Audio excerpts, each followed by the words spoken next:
The wind carried a haunting whisper across the prairie, brushing against the tall grass as though the earth itself held its breath. Beneath the blazing sky, Sarah's feet struck the rough ground, raw and bleeding, but she did not stop.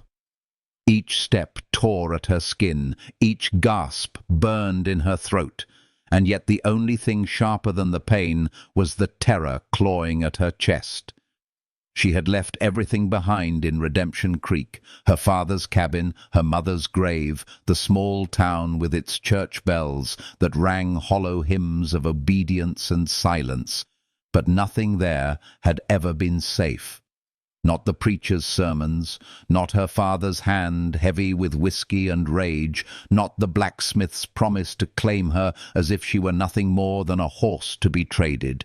She had been sold like cattle, her future bound to fists and fire, until tonight, when desperation cracked her cage open and she fled into the wilderness. The prairie stretched endlessly, a golden sea of grass rolling under the unforgiving sun. It shimmered with both beauty and threat, vast enough to swallow her whole. Each drop of blood she left behind marked not only pain, but also rebellion, a defiance of chains she had carried for too long.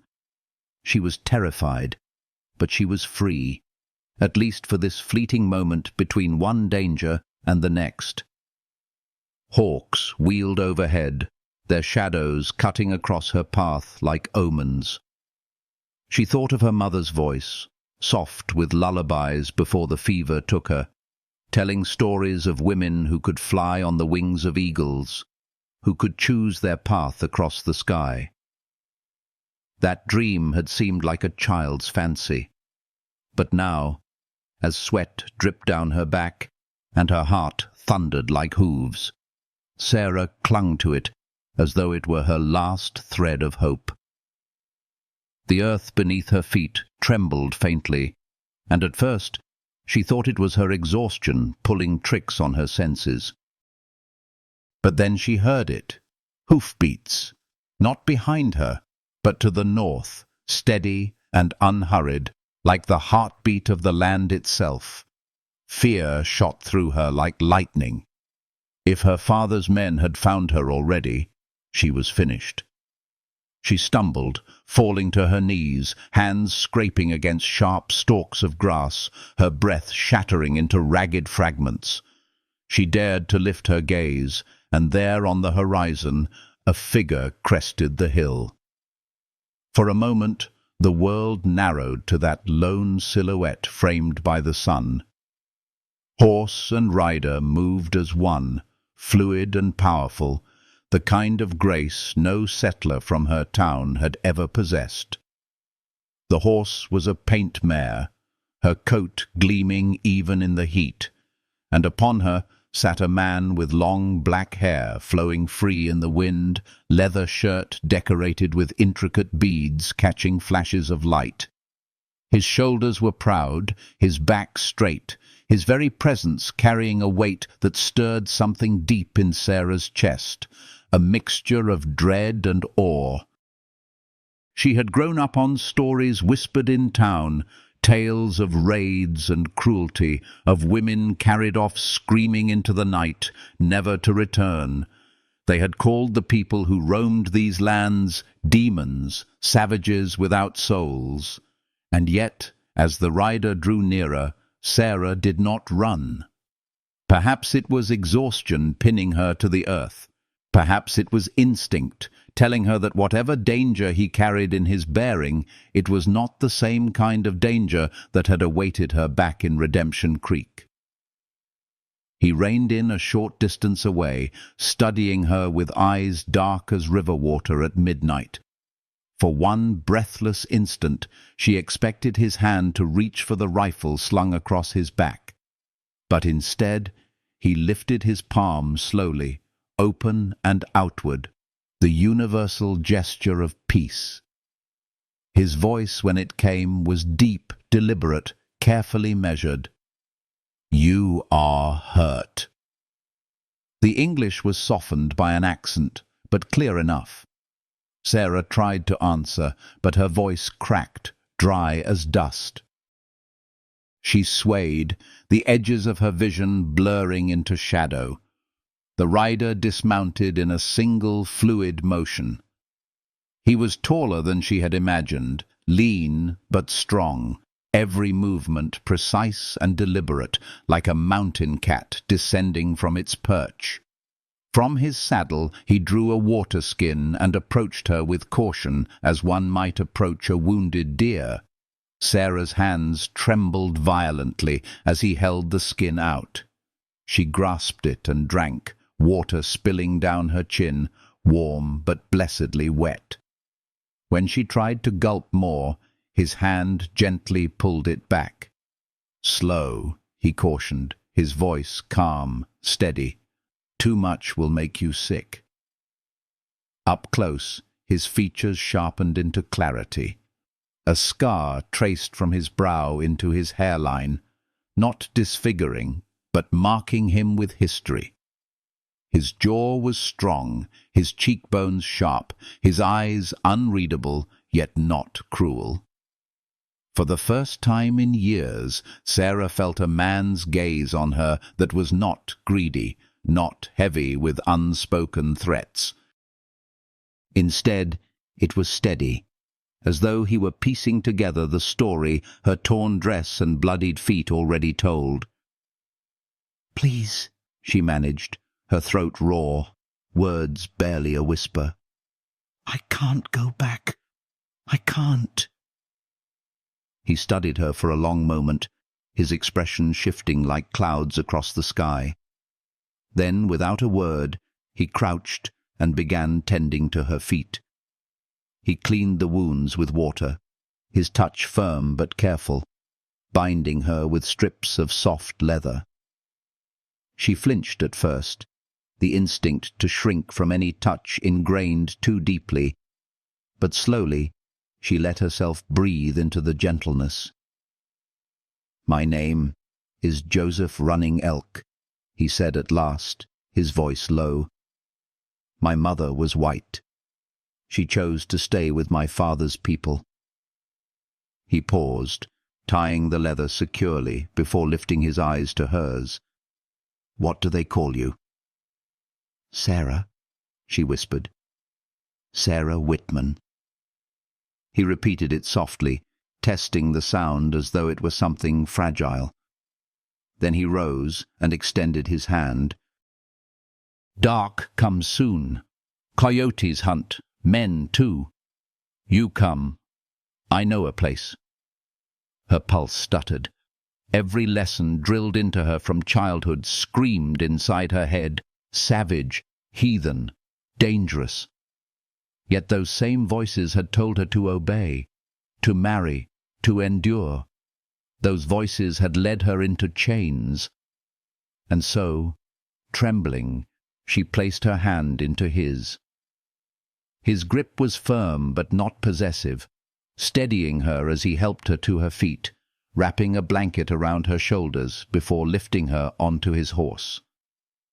Instead of climbing behind her as she expected, he led the mare forward on foot, his stride unhurried, the reins loose in his hands. The sun bled into the horizon as they moved north toward a line of cottonwoods, colors of fire streaking across the sky. Sarah clutched the blanket tighter, marveling at the strange peace in the silence. For once, she was not prey beneath a man's gaze. She was simply safe. The prairie night settled in around them, coyotes calling, owls singing their secrets into the dark. And for the first time in longer than she could remember, Sarah did not fear the coming of shadows. As she leaned into the rhythm of the horse's gait, exhaustion finally tugged her into dreams, not of the wedding she had fled, not of her father's rage or the blacksmith's fists, but of something else entirely. She dreamed of running not away from something, but toward something unseen, yet filled with possibility. And so began a journey that would change her life forever. If you feel her heartbeat in these words, If the whisper of her escape touched something inside you, let your thoughts linger here for a while. Share what stirred your spirit in the comments. Offer your voice so this tale can grow stronger. And if the prairie wind carried you some healing tonight, I invite you to stay close. Like, subscribe, walk with me as we follow Sarah and Joseph deeper into this unfolding story. Every step forward holds both danger and wonder, and together we'll discover where the path leads next. The stream whispered softly beneath the cottonwoods, its silver ribbon glimmering in the firelight. Sarah sat on a buffalo robe inside the simple shelter Joseph had made from bent saplings and hide, her body weary yet strangely lighter than it had been in years. The crackling flames painted the warrior's face with shifting gold and shadow, highlighting the solemn calm etched into his features. He moved with a patient rhythm, tending the horse first, then laying out strips of dried meat and roots into a small pot above the fire.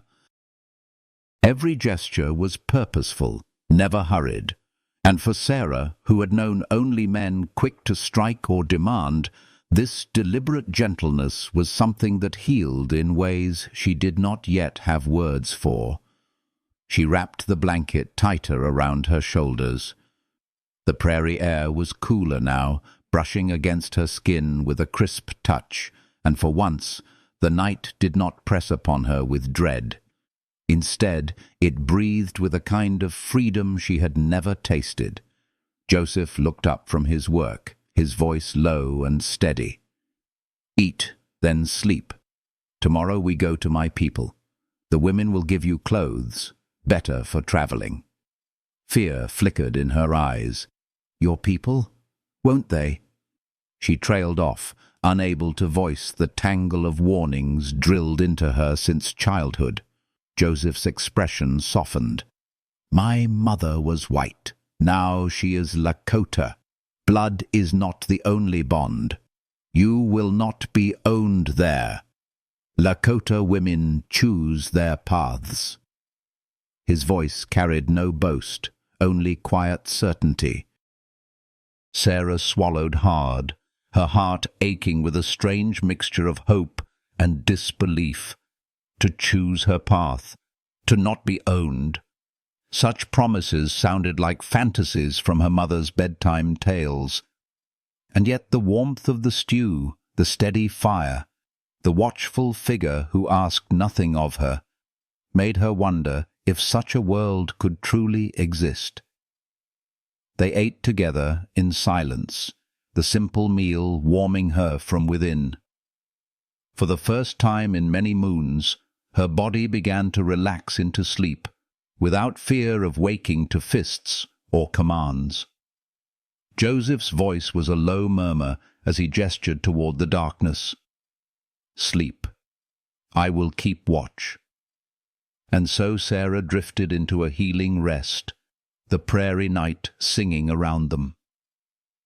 Coyotes called, owls glided on silent wings, and the wind carried its eternal secrets through the grass.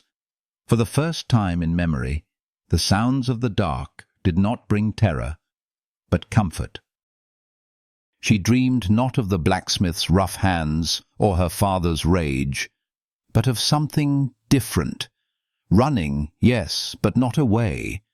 Running towards something waiting just beyond the horizon. When dawn came, pale and soft, Sarah woke to the lingering smell of smoke and the sight of Joseph still seated by the fire. He had not slept. The weight of his vigil humbled her. He gestured toward the stream. "There, clean yourself. I will not look."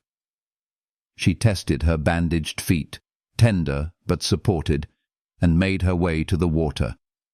The cold stream bit into her skin, stealing her breath, yet it washed away layers of grime and fear.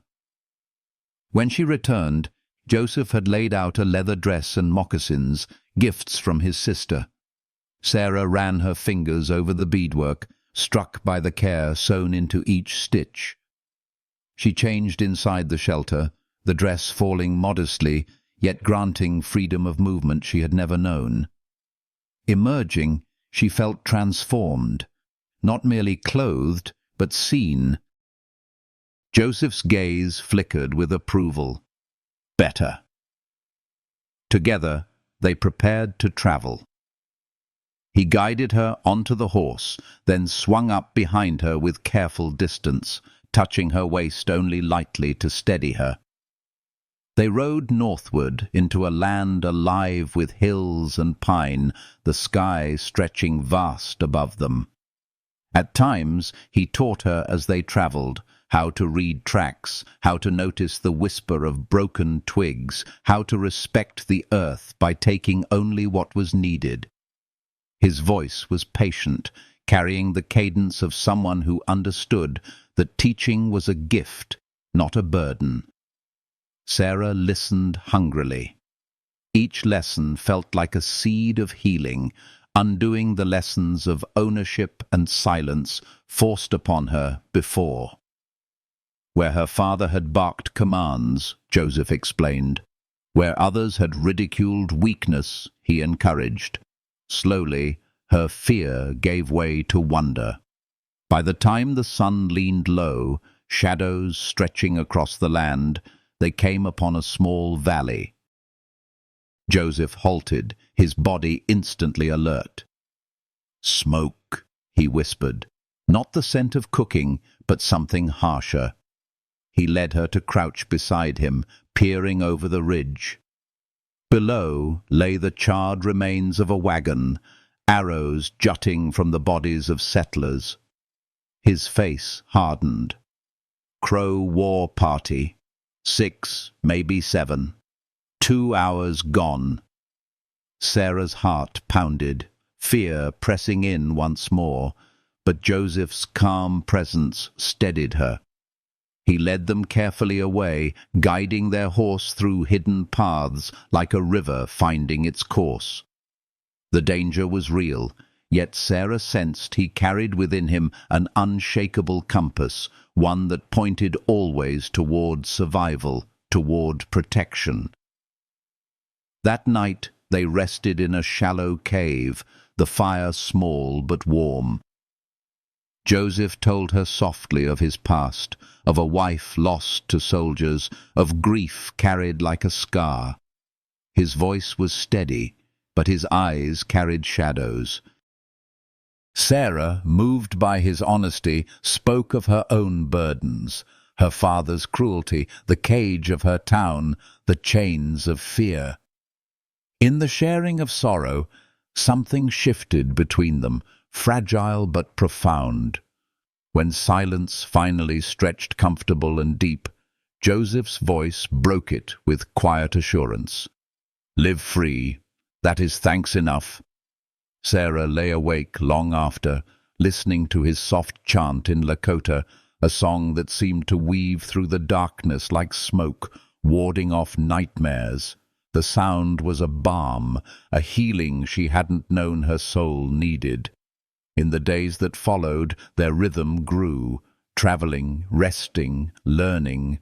Joseph showed her how to recognize edible roots, how to sense when predators were near, how to let the wind itself become a guide. Sarah, in turn, found herself laughing with him at small mistakes, pride warming her chest when his approving nod met her successes. She was becoming more than a runaway. She was becoming someone who could stand. But peace was fragile. One evening, as the camp of Joseph's people drew near, the quiet was shattered by the thunder of hooves behind them. Sarah's pulse leapt. Joseph's hand steadied her as he turned the horse sharply into a thicket, his voice calm, though his eyes were sharp as flint. "Men follow." Her body shook with old fear, memories of her father's voice, and the blacksmith's looming shadow rushing back. Yet Joseph's presence beside her, solid and unwavering, anchored her in the storm of panic. He drew his knife, not with boast, but with readiness, his stance carrying a promise that resonated in her very bones. "I will die before I hurt you." She knew then he meant it with every breath he drew. The prairie darkened around them, the stars wheeling slowly overhead. Sarah clung not to terror this time, but to a new truth blooming inside her, fragile, trembling, yet alive. She was no longer only running away. She was beginning, step by step, to run toward her own freedom, and perhaps toward something even greater waiting just ahead. The night was alive with silence, the kind of silence that carried weight, not emptiness. Every whisper of wind through the pines, every distant cry of a coyote seemed sharper, as though the earth itself held its breath. Sarah pressed her back against the stone wall of the shallow cave, heart pounding as Joseph's body tensed beside the fire. He had heard them first, the faint crack of a branch, the echo of hooves that did not belong to deer or antelope, men. They had followed. Sarah's throat tightened with dread. For weeks she had breathed easier, wrapped in the safety of his quiet watchfulness, learning to see the prairie through new eyes. Now, fear tried to pull her back into the cage she thought she had escaped. Her father's voice rang inside her memory, laced with whiskey and cruelty. "You belong where I put you, girl."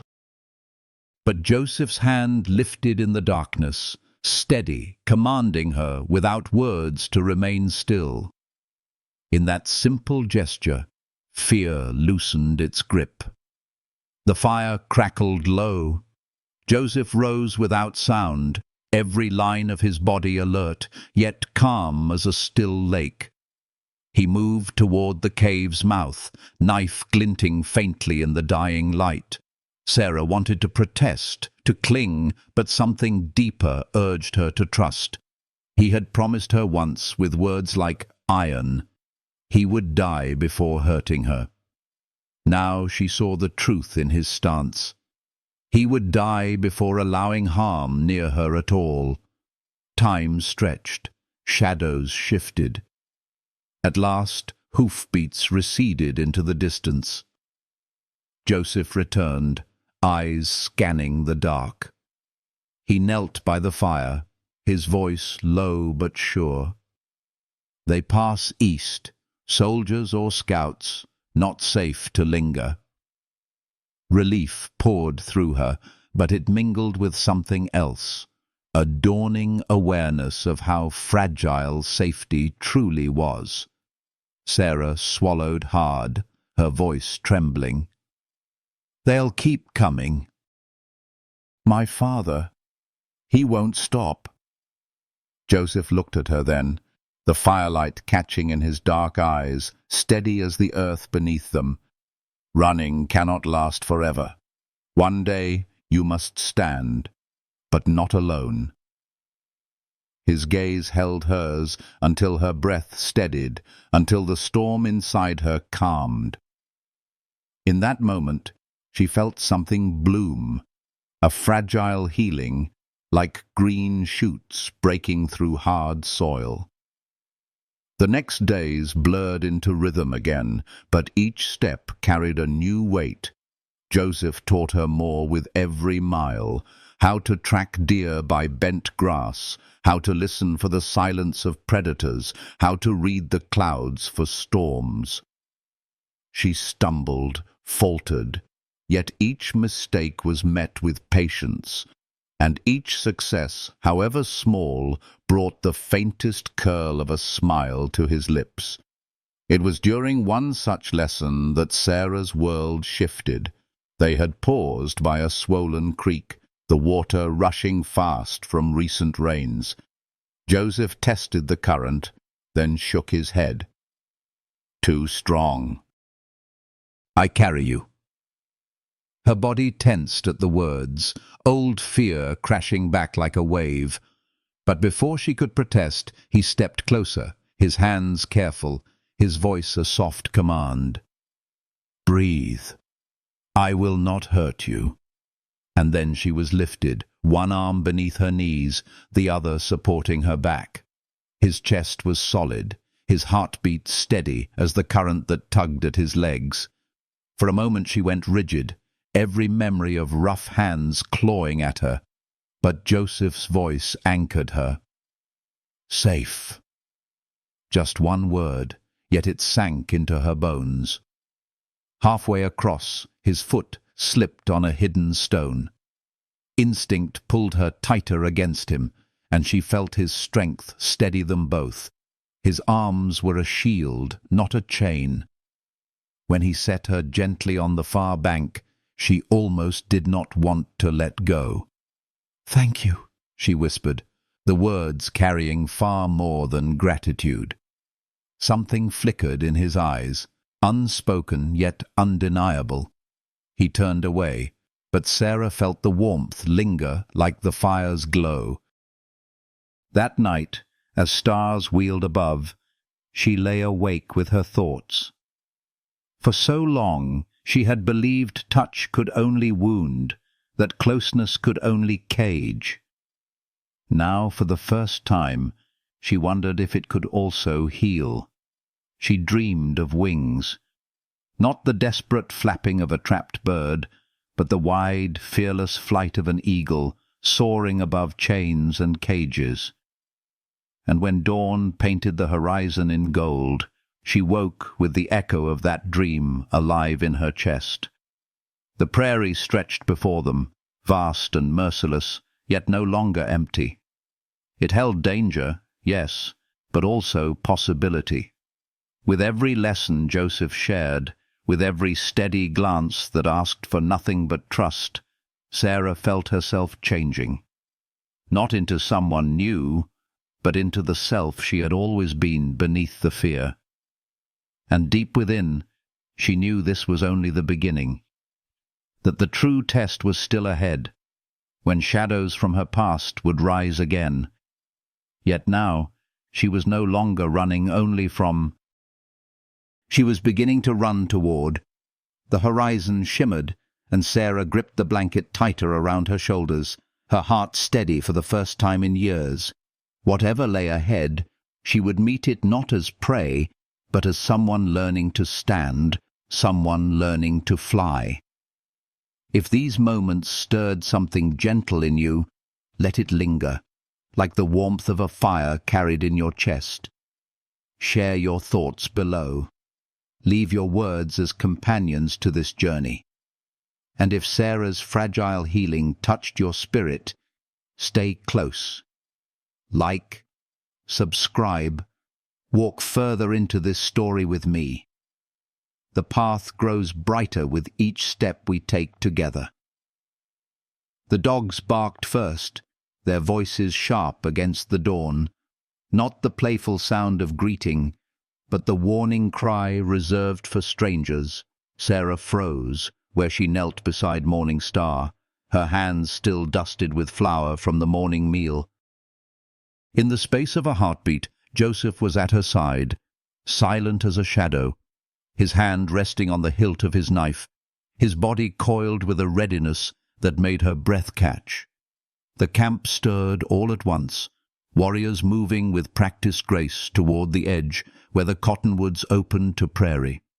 Sarah's heart hammered as she stepped instinctively closer to him, but he lifted a hand, not unkindly, urging her back.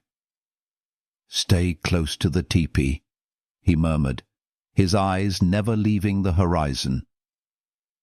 And then she heard it, her father's voice, rough and slurred even in the clear morning air. "I know she's here. My daughter Sarah. I've come to take her home." The sound was a knife, cutting through every fragile piece of peace she had built. She felt her blood turn to ice, her breath locking in her chest. Against the gathering warriors, 5 men appeared on horseback, dust rising around their hooves. At their head sat Samuel Whitman, face red with fury and drink.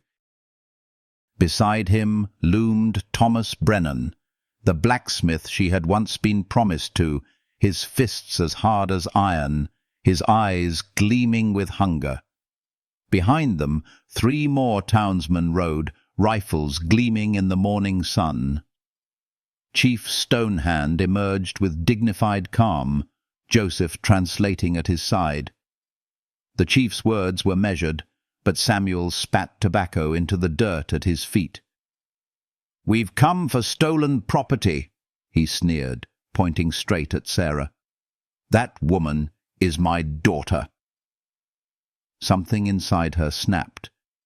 For years she had bent her head, swallowed her voice, obeyed under threat of pain. But not now. Not after firelight songs and nights of safety. Not after learning that strength could shelter rather than shackle. She stepped forward, her voice trembling but clear. "I was not taken. I ran. I chose to leave." Thomas Brennan laughed, cruel and heavy. "Women don't choose, girl. You belong to your father until you belong to me. That's the law." "No," Joseph answered coldly, his voice carrying across the camp. "That law has no power here." Her father's hand twitched toward his pistol. "Boy, you hand her over, or we'll—" But he never finished. Joseph's knife flashed, and around them Lakota bows lifted, strings drawn taut, every arrow aimed with deadly precision. Sarah's voice rang out before she could stop it, anger blazing through her fear. "The only defilement I've known was in your Christian town. These people have given me more kindness than I ever knew among my own blood." Her father's face purpled with rage. "You ungrateful witch! After everything I did for you! You beat me!" The words tore free like a storm breaking. "You sold me to him like I was cattle. You left me nothing but chains." The camp fell silent, every eye watching as Samuel Whitman staggered under the weight of her truth. He lunged, hand raised to strike, but Joseph moved faster, catching his wrist with unshakable strength. "You will not touch her," he said, each word like a blade. "Not here, not ever again." Arrows hummed, horses reared. Brennan's pistol lifted, but before the shot could fire, a bowstring sang. An arrow split the air, close enough to shear the hat from his head. The horses danced nervously, eyes wide, nostrils flaring. Chief Stonehand's voice was calm but thunderous through Joseph's translation. "Leave now. Do not return." Defiance still burned in her father's gaze, but he knew the numbers. 5 against 30. With fury twisting his features, he spat one last curse. "You're dead to me, girl. Dead." Sarah stood tall, her voice steady. "I chose freedom over slavery, respect over fear. If that makes me dead to you, then I have been dead a long time." The men wheeled their horses and fled, dust rising like smoke behind them. Only when the last shadow disappeared over the horizon did the camp breathe again. Sarah's body trembled, her knees weak, but Joseph's hand touched her elbow gently, grounding her. "You were brave," he said softly. Tears blurred her vision, but she lifted her chin. "I was terrified." "Courage," Joseph answered, "is not the absence of fear. It is acting despite it." Chief Stonehand came forward, his weathered hand resting upon her shoulder. His words flowed in Lakota, Joseph translating with pride. "You spoke with the heart of a warrior today. You claimed your freedom before all. This is sacred." He names you Wayakawin, Feather Woman, for you have learned to fly free like the eagle. The name struck her like sunlight, piercing through every shadow. Wayakawin. Not a name imposed, but a name earned. For the first time, she belonged not because she was chained, but because she had chosen. The camp moved swiftly after, preparing to vanish into the prairie before soldiers could come. Sarah worked alongside Morning Star, packing hides and beadwork, her hands trembling but purposeful. Joseph found her there, his voice low, warm with a strange kind of reverence. "You did well today. You bring no trouble here. You bring life back to places that were dead." She wanted to answer, but his words rooted deep inside her, healing places she had thought forever broken. That night, as they sat together watching flames dance low, Joseph's voice carried into the dark. "We disappear like smoke. Let them chase ghosts. You are no longer running alone. You stand, and we stand with you." Sarah wrapped his blanket tighter around her shoulders, feeling the truth of it settle like the stars above. She was not the terrified girl who had fled Redemption Creek. She was Feather Woman now, her heart stitched with courage, her soul whispering of flight. If this moment touched something in your spirit, let its echo linger. Share your thoughts in the comments. Let your voice weave into this circle of firelight. And if you feel the healing warmth of Sarah's courage, I invite you to walk further with me. Like, subscribe, stay close as this journey deepens. Each step ahead is richer when we take it together, with hope, with gentleness, with the promise of love freely chosen. The storm struck without warning, the kind of prairie fury that could turn sky and earth into chaos within moments. One instant the air was clear, the next it was alive with black clouds rolling like mountains of wrath. Rain came in sheets, wind howled through the canyon, and the dry creek bed where they traveled roared to life in a flood. Sarah clutched the reins of her pony, heart racing as the water surged higher, pulling at hooves, turning the ground into a deadly torrent. Shouts rang out. Lakota warriors calling to families, women clinging to children, the band scattering toward higher ground. And then, above the storm's thunder, another sound cut through, the report of rifles. Through the blinding rain, soldiers appeared at the canyon's mouth, their silhouettes grim against lightning's flash. And in that terrible instant, Sarah heard a voice that twisted her stomach cold. Thomas Brennan, cruel and furious, shouting, "There! The white woman!" The world collapsed into chaos. Floodwaters churned, horses screamed, arrows and bullets cut the air. Sarah saw Joseph's horse struck down, the animal plunging into the current, dragging Joseph with it. Her scream tore through the storm. Without thought, she threw herself from her mount and plunged into the raging water. The cold slammed into her chest, the current dragging at her, tumbling her against rocks. Mud filled her mouth, but she fought upward, fighting with every scrap of will. Her eyes searched desperately until she saw him, Joseph, struggling, his arm limp and bleeding, the river dragging him under. With a cry torn from her soul, she hurled herself toward him, fingers finding his good arm. The current tried to tear them apart, but Sarah clung with a fierceness born of something deeper than fear. Using the river's own pull, she pushed them both toward a cluster of boulders.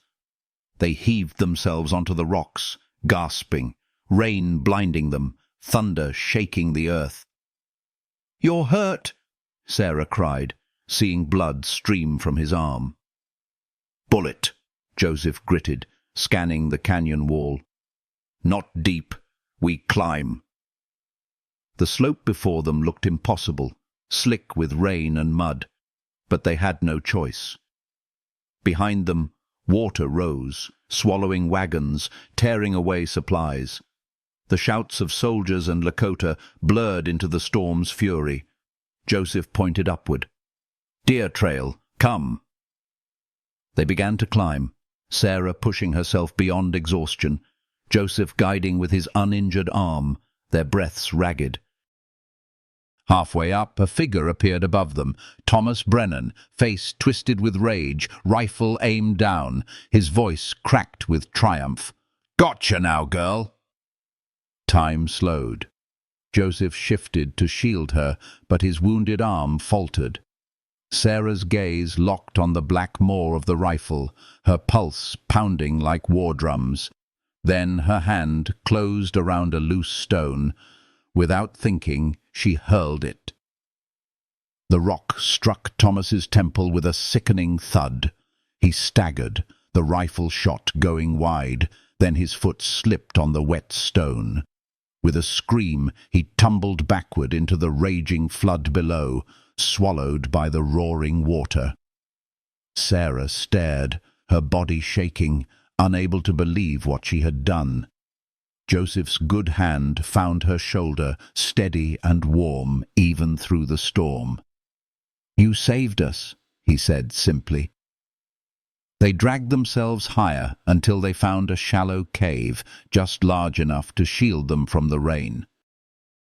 Sarah tore strips from her dress to bind his wound, her hands trembling but determined. Joseph watched her, eyes softened by pain, but bright with something deeper. "You tremble," he murmured. "I killed him," she whispered, her voice breaking. "Thomas, I killed a man." Joseph caught her wrist gently, grounding her. "You chose life over death, freedom over chains. There is no shame in that." Outside, the storm raged on, but within that cave, something steadied. Sarah realized she was no longer the hunted girl of Redemption Creek. She had fought, she had chosen, she had saved. And in Joseph's eyes she saw not judgment, but pride. They huddled close against the cold, the storm's fury muffled by stone. Sarah felt his breath near her hair, the warmth of his body radiating comfort instead of fear. In that closeness, she discovered something astonishing, that being held did not always mean being caged. Sometimes it meant shelter. Sometimes it meant healing. "I thought," her voice broke, "if I killed, I would feel wicked. But I don't." "You feel alive," Joseph answered, his voice a low rumble in the dark. "Because you chose to live." Silence followed, but it was not empty. It was full of the rhythm of their breathing, of the storm's heartbeat fading outside, of the truth that had passed between them. Sarah leaned against him, exhaustion heavy, but her heart lighter than it had ever been. For the first time, she was not running only from death. She was running toward life. When dawn broke, the storm had passed. The canyon lay wrecked, strewn with debris, but high above, the Lakota had survived. They found their people again, their joy and relief fierce as Morning Star ran to embrace them.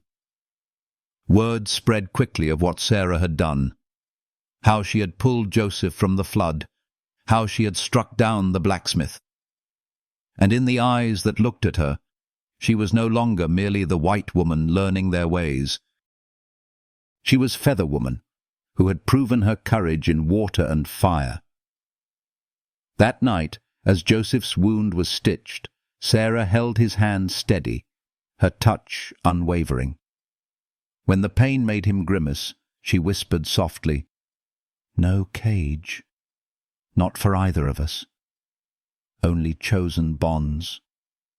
His answering squeeze was both a promise and a vow. And in that moment, Sarah understood that survival had given her more than life.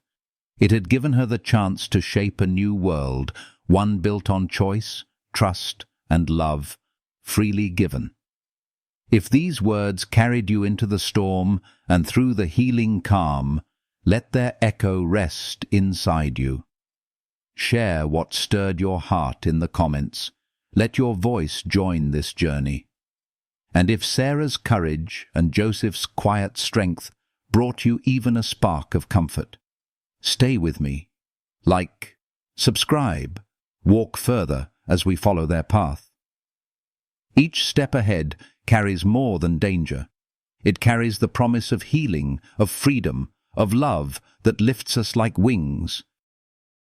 The autumn moon rose full over the valley, silver light pouring across the camp like water, softening every scar, every shadow.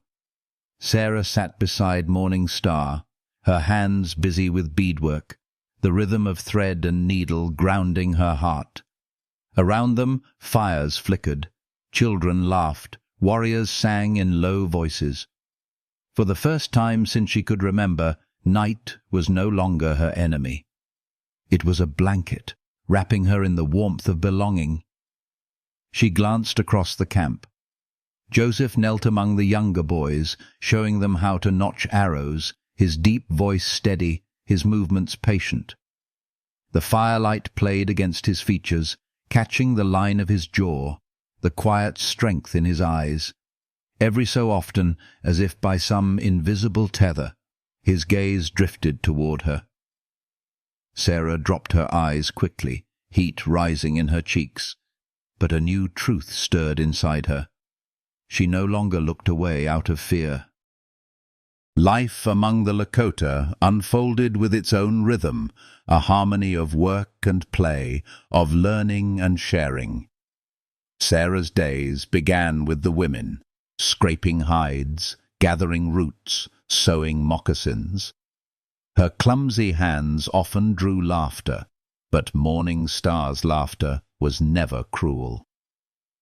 "Too much pressure, and you tear," she would say, guiding Sarah's hand. "Too little, and fur remains. Balance, always balance." Sarah listened, learned, and failed again, but each attempt carried her closer to confidence.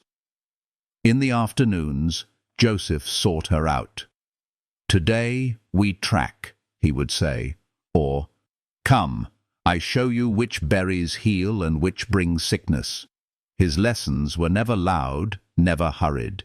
He guided her gently, pointing out signs she would have overlooked. Fresh deer prints near a stream, bark scratched by a bear, the whisper of birds gone suddenly silent. She drank in every word, not only because survival depended on it, but because the cadence of his voice was itself a kind of healing. One day, as they returned from such a lesson, they found the stream swollen. The crossing they had used before turned into a torrent of rushing water. Sarah hesitated at the edge, her heart tightening. She offered to wade, but Joseph shook his head. "Too dangerous. I carry you." Fear clawed at her ribs. The last time she had been lifted by a man, safety had been a lie. Yet Joseph waited, silent, steady, letting her decide. At last, trembling, she nodded. His arms closed around her, firm but not confining, his chest solid as rock beneath her cheek. She held her breath as he stepped into the current, every muscle braced. Midway, his foot slipped, and instinct made her clutch him tighter. His grip only strengthened, pulling her close, his voice low and certain. safe. On the far bank, he set her down gently. Sarah swayed, breathless, not because of fear, but because she had never known such protection without demand. For the rest of that day, she carried the echo of his heartbeat within her, steady as a drum. That evening, as the camp gathered for the meal, Sarah overheard two warriors speaking in Lakota. Their words were not meant for her, but she understood enough. "Running Elk spends much time with the white woman," one said. The other replied, "He smiles again. Perhaps it is time." Her hands shook as she ladled stew, yet her heart whispered a secret hope she dared not name. Later, she found herself walking to the edge of camp, where stars spread endless above the prairie. Joseph joined her silently, his presence quiet as the wind. They stood together, watching constellations wheel across the sky. "You are different now," he said after a long silence. "Stronger?" "I'm learning," she answered softly. His gaze was steady, the starlight catching in his eyes. "I see a woman who chose fear over surrender, who grows stronger each day, who makes my sister laugh. Who stands brave when her father comes with fury. I am glad I found you on the prairie." Her heart thudded so loudly she thought the stars must hear it. No man had ever spoken of her strength, only her obedience or her failings. Yet Joseph's words wrapped around her like the blanket he had once draped over her shoulders. Warmth without weight, safety without chains. A cold wind brushed across the valley, and she shivered. Without hesitation, Joseph unclasped his blanket and set it gently around her shoulders, his hands lingering just long enough for her to feel their warmth. "Come," he said quietly. "The night grows cold." They walked back together, side by side. Sarah's heart ached with something unfamiliar yet healing, a seed stirring deep inside her. Fear had ruled her life for so long, but here, under the endless sky, she began to wonder if love could grow in its place. And as she lay down that night, wrapped in his blanket, listening to the soft voices of the camp around her, she knew one thing with certainty. She was no longer just a runaway girl. She was Feather Woman now, and her wings were beginning to unfurl. If these words carried you into her healing, let their warmth linger with you. Share your thoughts in the comments. Let your voice join this circle of fire and stars. And if Sarah's journey touches something within you, I invite you to stay close. Like, subscribe, walk with me into the chapters ahead. Together, we will follow her flight into freedom, into trust, into love that heals and sustains. The fire had burned low, its glow softening the cave walls into amber shadows. Rainwater still dripped from the rocks outside, steady as a heartbeat, while the storm's fury faded into distant rumbles. Sarah sat wrapped in a buffalo robe, her hair damp, her fingers trembling less from cold than from the weight of all that had happened. Joseph rested nearby, his wounded arm bound with strips of cloth she had torn from her own dress. He was pale from pain, yet his eyes, half-lidded with exhaustion, still held their sharp vigilance, as though no wound could strip him of the instinct to protect. She watched him quietly, the flicker of firelight painting the planes of his face, catching the scar near his brow, softening the strong line of his jaw. In the silence, she realized how different his presence was from every man she had known before. Her father's silence had always been a threat, a storm waiting to break. The blacksmith's silence had been a cage, heavy with the weight of what he thought he owned.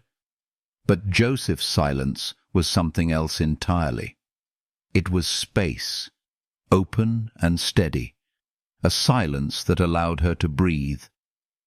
When she finally spoke, her voice was hushed, fragile as a leaf in wind.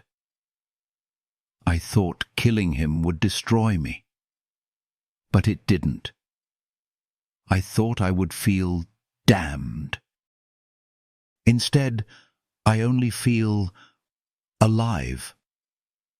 Joseph shifted, his gaze meeting hers across the fire. His good hand rested on the ground between them, close enough that she felt its warmth. The Great Spirit does not condemn those who defend their lives. You chose life, not death, freedom, not chains. Her throat tightened, tears pressing hot behind her eyes. All my life I was told obedience was the path to heaven, that silence was holy, that suffering was a woman's duty. But now...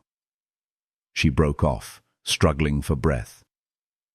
Now I see that none of it was true. Joseph's voice was low, almost a whisper, but it carried the weight of conviction. Your people's laws built cages.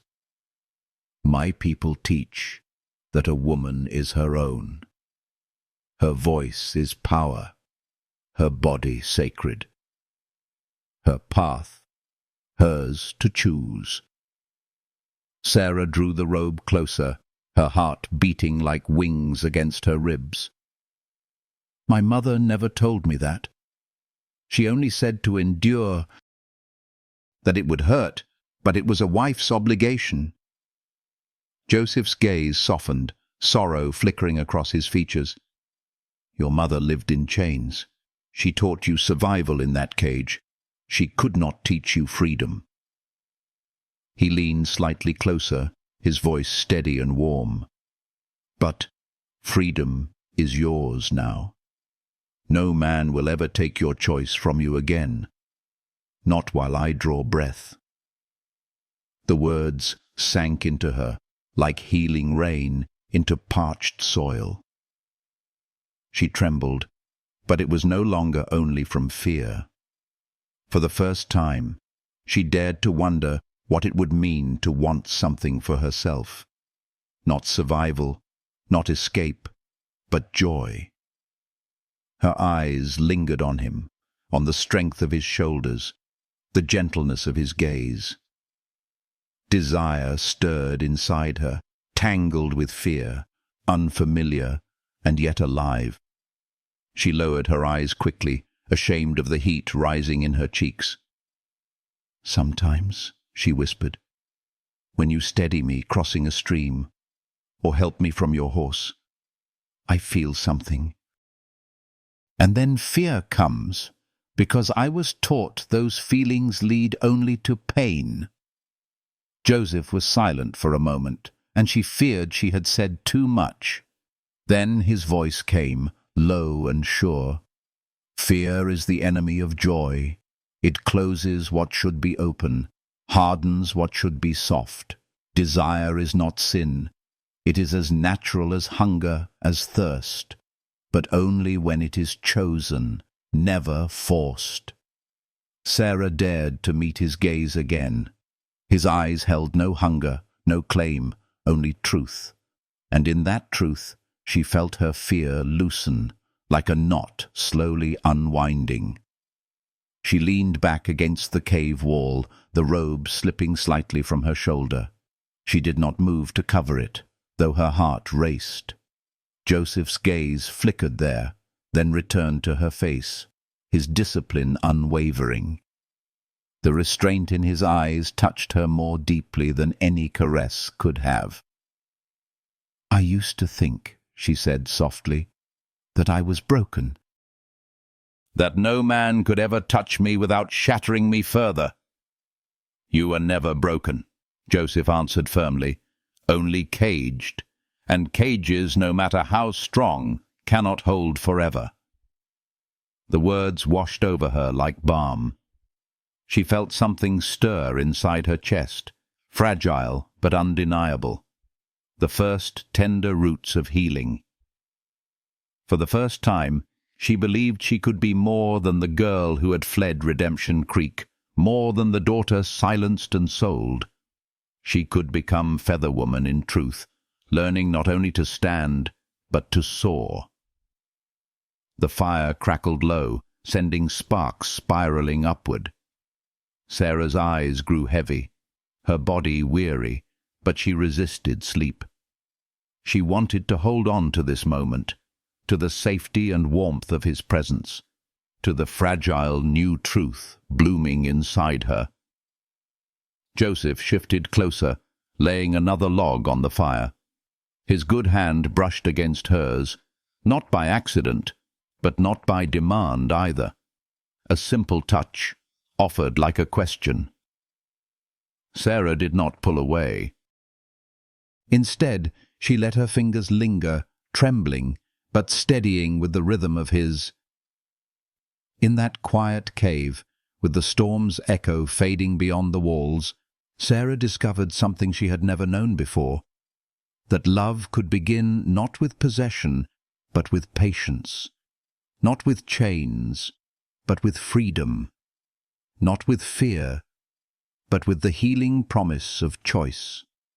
As sleep finally drew her under, her hand still resting in his, she dreamed not of cages or chains, but of flight, wings outstretched, soaring into the vast sky, carried by currents of trust and hope. And when morning broke, painting the canyon in gold, she woke to find Joseph still there, his eyes weary but watchful, his presence steady as the earth. For the first time, she welcomed the dawn not as another day of survival, but as the beginning of something new, fragile and radiant as sunrise itself. If these words brought warmth to you, let their glow stay in your chest a while. Share your feelings in the comments. Let your voice join this circle of healing. And if Sarah's tender steps into freedom and trust touched something inside you, stay close, like, subscribe, walk forward with me into what comes next. Every chapter ahead carries not only danger, but the promise of love that heals and endures. The first snow of winter drifted soft as feathers across the valley, settling on pine branches and the rounded tops of the lodges. Sarah stood at the entrance of her own tepee, her breath curling white into the dawn. Behind her, a fire glowed warm, and the rhythmic sound of Joseph's steady breathing stirred from within. It had been moons since their wedding, and still she marveled at the life she had chosen, the life she had built from ashes. Once she had been nothing more than her father's bargaining chip, a girl taught that her voice was worthless, her body a duty, her spirit a cage. Now she was Feather Woman, wife to a man who had never once spoken over her silence, never once demanded more than she wished to give. Her days were woven with healing, her nights with peace. The band had grown quiet through winter, their movements less, their fires brighter. Sarah's hands had learned the rhythm of daily life, scraping hides, stitching moccasins, cooking stews thick with venison and wild turnips. She no longer stumbled at each task. The women laughed with her, not at her, their voices carrying warmth that had once seemed impossible. Morning Star, with her quick smile and sharper wisdom, often teased her about the way Joseph's eyes softened whenever he watched Sarah across the camp. "You bring him back to life," she whispered one night as they worked by the fire. Sarah had only smiled, heart swelling with something too vast for words. The people had accepted her.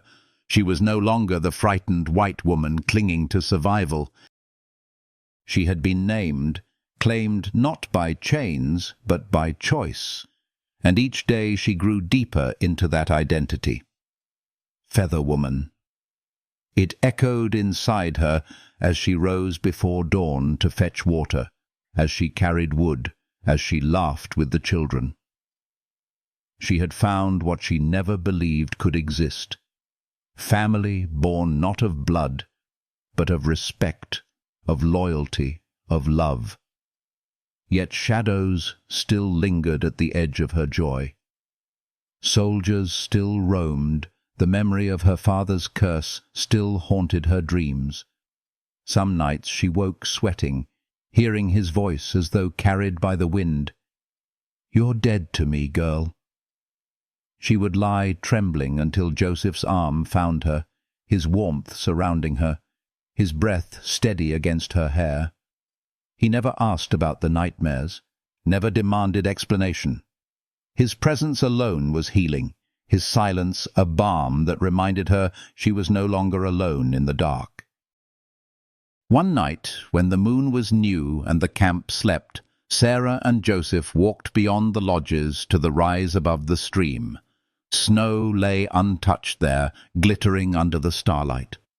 She pulled the robe tighter around her shoulders, shivering, though not from cold. Her heart was full of words she had carried too long. "When I first ran," she began softly, "I thought freedom meant only escape. I thought if I could flee far enough, I'd be free. But now—" Her voice faltered, tears pricking her eyes. "Now I know freedom isn't running, it's choosing. And every day I choose to stay with you." Joseph stopped, turning to face her, the starlight deep in his eyes. His hands, scarred and strong, reached for hers with a tenderness that stole her breath. "I choose you too, Wayakawin. Every sunrise, every storm, every winter and spring to come." The wind whispered through the grass, carrying his words into eternity. Sarah leaned into him, their foreheads touching, the world falling away until only their breaths, their hearts, their promise remained. It was not the desperate clutch of survival that bound them now, but something stronger, the healing power of love freely chosen, unchained, alive. That winter, Sarah learned not only to belong, but to dream. She dreamed of children running wild across the grasslands, of teaching them to track deer, to bead moccasins, to respect earth and sky. She dreamed of growing old with Joseph, their hair silver, their love still steady as the prairie wind. And sometimes, in the quietest hours, she dreamed of her mother, smiling softly, whispering that she had found the wings she was always meant to wear. The seasons turned. Spring brought buffalo thundering across the plains. Summer brought dances beneath stars. Autumn painted the hills in fire. Through it all, Sarah and Joseph walked side by side, each sunrise a choice, each sunset a gift. She was no longer a woman defined by what had been taken from her. She was Feather Woman, healed, whole, free. One evening, as the band gathered around the fire for stories, Singing Crow turned to Sarah. "Tell us," he said, "your story." And she did. She spoke of chains disguised as love, of cages built from obedience and silence. She spoke of running through prairie grass, bloodied feet carrying her toward the unknown. She spoke of the warrior who had offered water instead of demands, who had bound her wounds with care, who had taught her that strength could shelter rather than strike. She spoke of storms and floods, of arrows and fire, of fear transformed into courage. She spoke of love discovered not in ownership, but in freedom, of bonds chosen, of wings unfurled. When she finished, the fire crackled, and silence held the circle. Then the people murmured their approval, nods of respect, eyes shining with recognition. Her story was not only hers now, it belonged to them all, woven into the fabric of their people.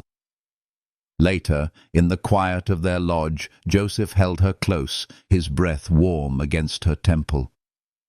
"You told it beautifully," he whispered. Sarah smiled through tears. "It's not finished," she answered. "No," he agreed softly. "It's only beginning." And in that moment, wrapped in his arms, listening to the gentle song of the prairie wind, Sarah knew that freedom was not a place, but a choice, renewed every day, every breath. She had chosen love, and love had chosen her back. If this journey has touched something in you, let its warmth remain, like embers glowing long after the fire. Share your thoughts in the comments below, your reflections, your healing. And if you wish to keep walking beside Sarah and Joseph to see where their path leads next, I invite you. Like, subscribe, let your voice join this circle. Together we carry the story forward, step by step, sunrise by sunrise, toward the promise of love that heals, protects, and sets us free.